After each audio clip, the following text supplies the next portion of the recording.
Бэрхшээлийн өмнө тийм цохолдохгүй, очимдохгүй, өжөө тайван ирээдүйдээ ихтгэл төгс байх энэ их сайхан оюун санааны их том хөрөнгө оруулалт хийж исэн үедээ. Тэгээ одоо ингээд дахиад уулзахад бол бас их таатай их сайхан байна. Энэ Монголтой ингээд байнгын сайхан холбоотой байгаад нь бид нар бол их баярлж их урамтай сэтгэл их өөдрөг байдаг.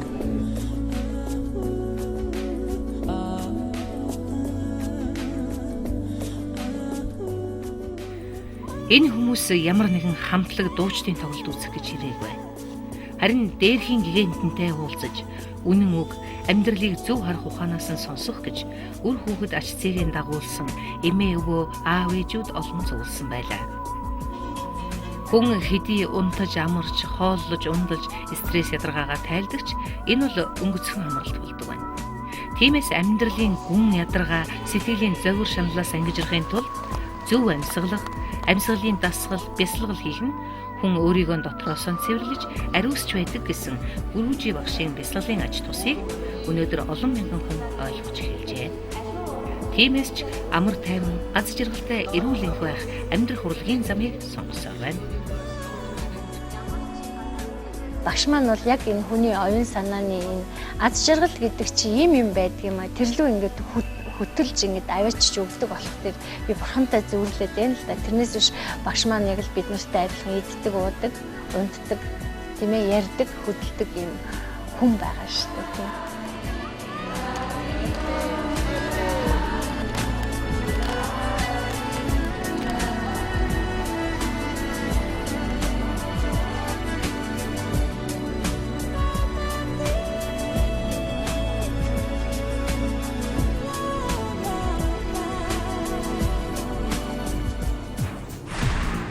Сайхны мэдрэлээ.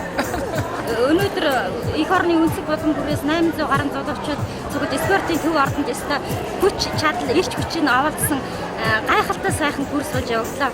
Тэгээ энэ бясалгалдаа бол насан туршдаа үнэнж гэж явнаа. Best class.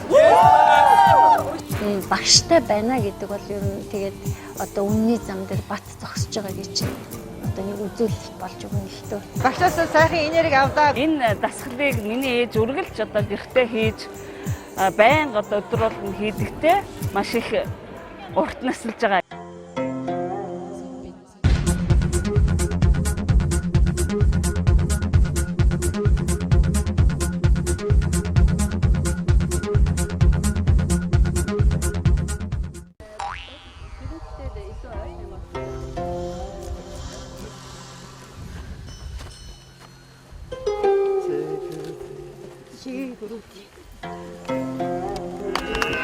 Манай байгууллагын нэг том зорилго бол ойрын 1-2 жилд бясалгалын ордон ашрам гэж нэрлэдэг юм байна. Тийм бүр тусгай газар аваад айгүй том хашаа бариад, гоё ордон бариад ингээд Монголын өвөл зөнгөө ажиллах, бүр бүтэн жил ажиллах, байнга тэнд уусаа сууж бясалгал хийж явах бүр тийм системсэн ийм сайхан ордон байгуулсан. Тэрэнд биднээс их том улстай одоо компанид ажил явуулаад хандив цуглуулна. Тэгээ тэрийгээ бүр их том арга хэмжээ болох гэж.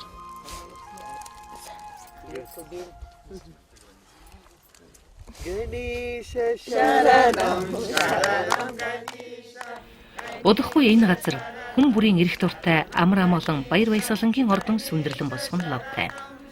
Гүрүүжи багш шавнырынхаа ашрам барих ажилд амжилт хүсэж сонгосон газар энэ үзэж эдээний дээд цагаан сүгээр нялалга өргөсөн. Энэ ажилд хүн бүрийн зүрх сэтгэл хичээл зүтгэл хэрэгтэй гэдгийг ч хэллээ.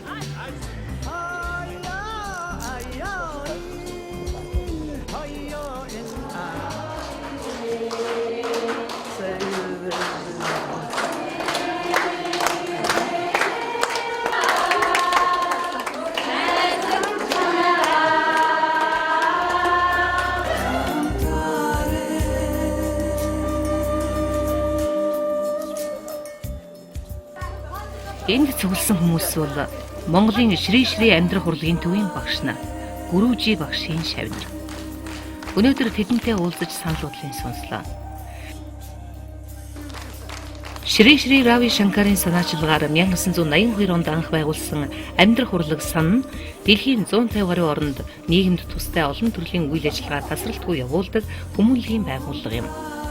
Харин манай улсад 2007 онд байгуулагдсан энэ төв Гүрүүжи багшаас хичээл заах эрхээ авсан 100 гаруй багштайгаар одоо хүртэл тогтвортой, тууштай үйл ажиллагаа явуулж, олон зуун хүнийг бясалгалаар ангааж, эрүүл сарвал амьдрал эрч хүч биелүүлсээр байна.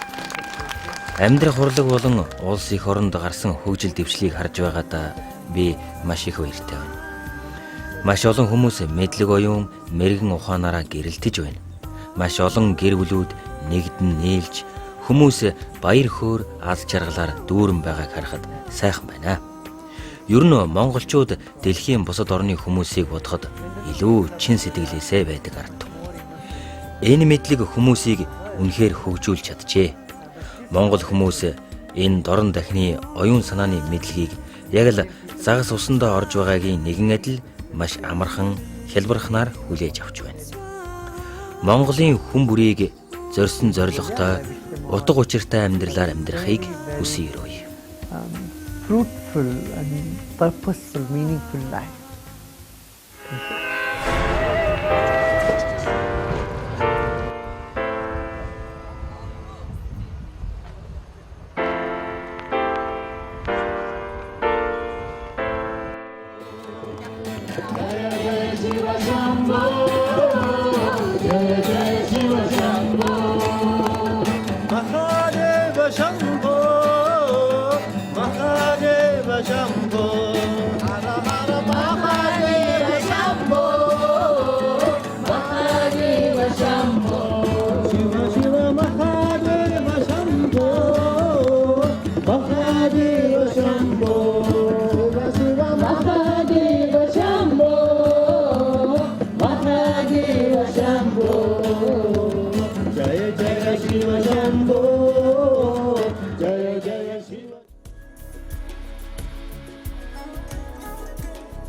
Төв цэнгэлдэх хүрээлэнд зохион байгуулсан бясалгалд амьдрах урлагийн хичээлийн гайхамшигыг мэдэрсэн, амьсгалын дасгал хийж эрүүл сарвал болсон, мэдлэг сургаалын ачаар зөв зам мөртөн орсон олон зуун хүн Гүрүүжи багшийн шавнар Монгол орны 408 зогсоос хүрэлцэн ирсэн байлаа. Энэ хүмүүсийн сэтгэл нь амар амгалан, хартсан жаргалтай хайраар дүүрэн байгааг харахад Шри Рави Шанкар ямар их ач буянтай гэгэрсэн хүн болгон харагдаж байсан юм. 8 настай балчраас 80 настай буурал хүртэл Гүрүүжи багштайгаа хамт бясалгал, амьсгалын дасгал хийж мэдлэг сургаалын сонсох гэж эндэржээ. Дээрхийн гигантэн оюун ухааны их мастер Шри Рави Шанкарын 3 дахь удаагийн айлчлалын өдрүүд ухаарал хайрлсан үнэн сургаал, зөв амьдрах ухаан, хайр, аз жаргал, баяр баясгалан, инээд хөөр дуу хооргээд бүхий л сайн сайхнаар дүүрэн байлаа.